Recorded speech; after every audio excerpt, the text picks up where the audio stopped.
Ерте ертеде ешкі жүні біртеде екі көрші болыпты. Бір көршісі еңбекқор, тынбай еңбек ететкен. Ал екінші көршісі жатып ішер жалқау болыпты. Еңбекқор көршісі жер аударып егін егіпті. Жалқау көршісі тамаққа тойып ұйқыны басыпты.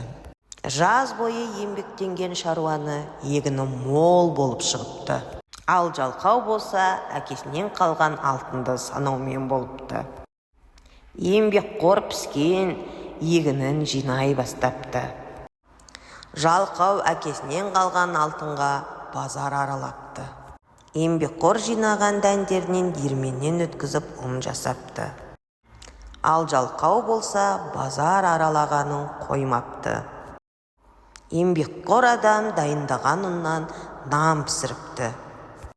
Ал жалқау болса, алтынын санаумен болыпты. Бір күндері аспанды бұлт басып жаңбыр жауыпты. Жаңбыр қатты жауып, найзағай ойнап, өзен ернесінен тасиды. Жалқау алтынын алып, шаруа нанын алып, екеуі бір биік ағаштың басына шығып алады. Таң атады, су тартылмайды. Кейде нанын алып жей бастайды. Қарны ашқан жалқау алтынын аңғайыр бастамақшы болады. Абайсызда алтындардың бәрін суға құлатып алып дымсыз қалады. Шаруа оған нанының жартысын бөліп береді. Таң атады, алтын ас болмайтын түсінген жалқау шаруамен бірге еңбек етуге шешім қабылдайды.